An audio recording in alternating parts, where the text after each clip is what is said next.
থেকে সেনা শাসন তুলে নাও। এই পাহাড় থেকে সেনা সদস্য তুলে নাও। চিচিংপংকে আমাদেরকে চিচিংপং বলা হয়। এরপরে বাঙালিদের তুলে নাও। পাহাড় থেকে বাঙালি তুলে নাও। চট্টগ্রাম আমাদের। চট্টগ্রাম আমাদের। চট্টগ্রাম আমাদের লাগবে। আরো পাবেন না। ভাই, তুমি হয়তো রাঙ্গামাটির কথা বলছো।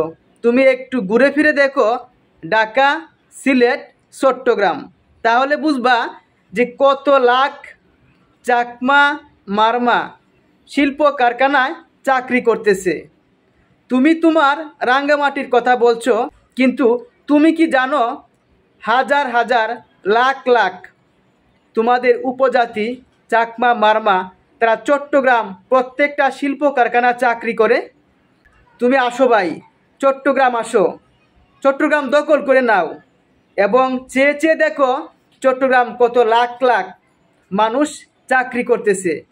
চট্টগ্রাম যদি 5 লাখ মানুষ চাকরি করে, তাদের পরিবারে মা আছে, বাবা আছে, বোন আছে, ছেলে মেয়ে আছে, স্বামী সংসার আছে।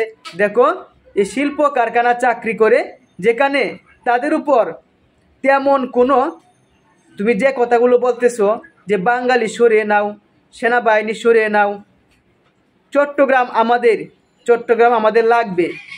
তুমি কোন অবস্থান থেকে, কোন চিন্তা ভাবনা এই কথাগুলো বলছো?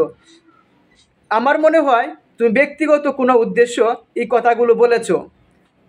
তুমি বলতেছো বাঙালি উঠিয়ে নাও, অথচ লেফটেন্যান্ট যে মারা গেছে তানজিম নির্জন, তুমি কি জানো বাঙালি 6 জন গ্রেপ্তার হয়েছে?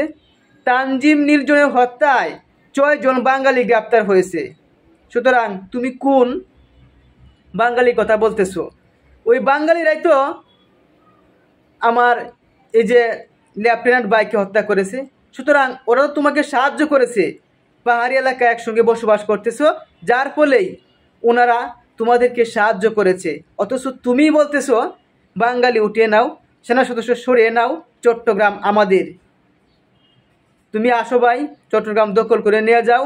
চট্টগ্রাম এসে দেখে যাও তোমার কত কত বন্ধু বান্ধবী, তোমার মায়ের মতো বাবার মতো সমবয়সী কত মানুষ চট্টগ্রাম চাকরি করে, ঢাকা চাকরি করে, যেখানে তোমাদের মতো স্বার্থ উদ্দেশ্যের জন্য ওরা মাঠে নামছে না। তোমরা রাঙ্গামাটি নামছো, দেখো তো চট্টগ্রামে কজন মানুষ রাজপথে নামছে, হাজার হাজার চাকমারা চাকরি করে। ওরা ভাবতেছে আজ এক দল আসবে, কাল আরেক দল আসবে, আমাদের গার্মেন্টসে চাকরি করতে হবে, আমাদের কেউ টাকা দিবে না। সুতরাং তোমার এই আবেগের কথা বাদ দাও। আর যদি সুন্দর কথায় সিস্টেমে না আসো, কিভাবে সিস্টেম করতে হয় সেটা কিন্তু আমাদের ভালোভাবে জানা আছে। সময় আছে, তুমি সঠিক পথে ফিরে আসো। তোমার এই বক্তব্য তুমি উদ্ধৃত করে নাও, পুনরায় আবার তুমি ভাষণ দেও, একটা ভিডিও আপলোড দেও যে আমাদের এটা ভুল হয়েছে, আমরা মিলেমিশে বাংলাদেশকে এগিয়ে নিয়ে যাব। ধন্যবাদ তোমার এই সাহসিকতার জন্য।